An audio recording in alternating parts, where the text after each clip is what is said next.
The M&A Advisor is so pleased right now to be joined by Danil Kerimi from the World Economic Forum USA. Thank you so much for joining us. Thank you for having me here. Please give us a little bit of background about the World Economic Forum USA and your specific role. Right.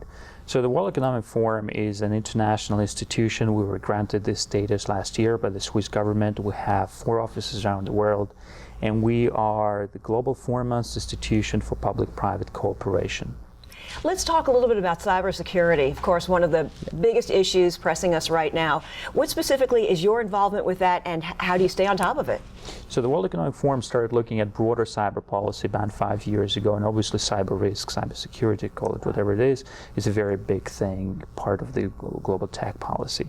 We always tried to look at the issues that are most important for a global economy, and as the global economy is becoming increasingly cyber or digital, we are now obviously looking at everything at threats and opportunities associated with it.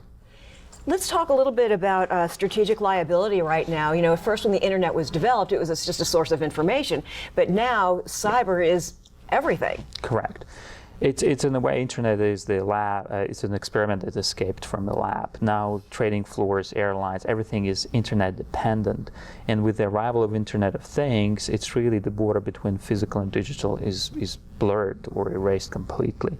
The European Union actually calls Internet of Things cyber-physical objects, which just highlights that everything is now connected and will only increasingly become so. So the Internet was never designed with security in mind. It was designed with connectivity in mind, and now it's not only about the availability of data, but it's actually about your physical well-being. So we need to take the security very seriously. So it's a matter of, in many cases, I would think, then playing catch-up or what's down the road. Who knows? So you have to always try to stay one step ahead.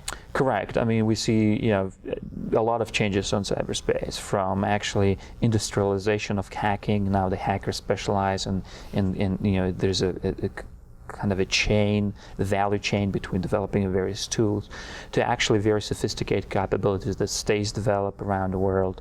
So it is really an X domain for policy development, for actually business, and obviously every problem is a business opportunity.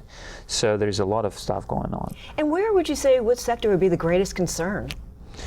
Every sector, everything that is connected, and it's really funny. Sometimes you speak to people and they say, "But I'm not connected," and then they realize, there are a lot of people in rural Africa and India that say, "I'm on Facebook, but I'm not on the internet," and they don't really realize a lot of connectivity behind everything. So every sector needs to address it. Some sectors are more advanced than others, but who should be concerned? Everybody.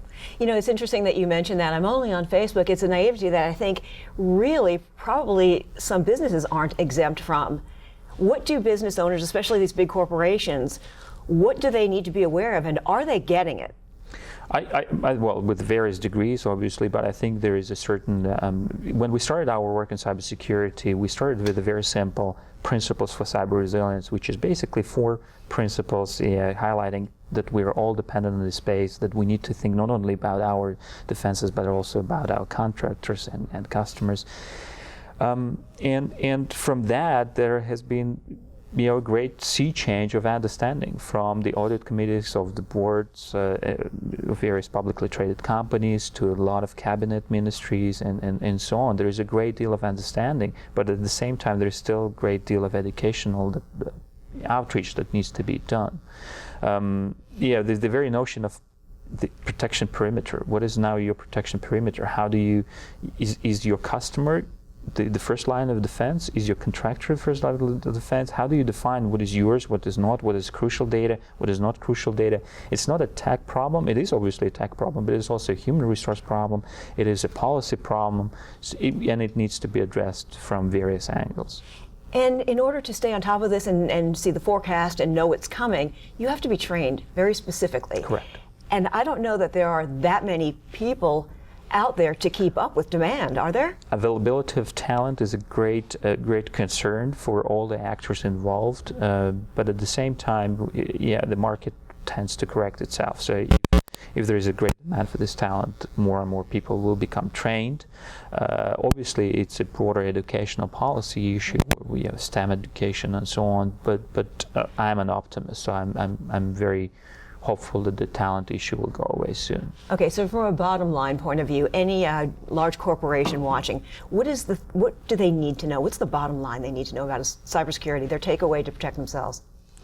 Well, probably the bottom line is that there is no bottom line. You have to now consider it as part of your risk architecture and risk landscape. It's just like you think about insurance, just as you think about competition, just as you think about any other opportunities and risks. The same you need to think about cyber. Cyber should be absolutely a topic that you think on your mind when you're looking for an M&A target. Your own preparedness should always be questioned, and it should always be on your mind as another dimension of things that you do. Danil, you've given us some good information, a little bit to be concerned about as well, but thank you for doing what you do and staying on top of this. Thank you. So great to have you here at M&A Advisor.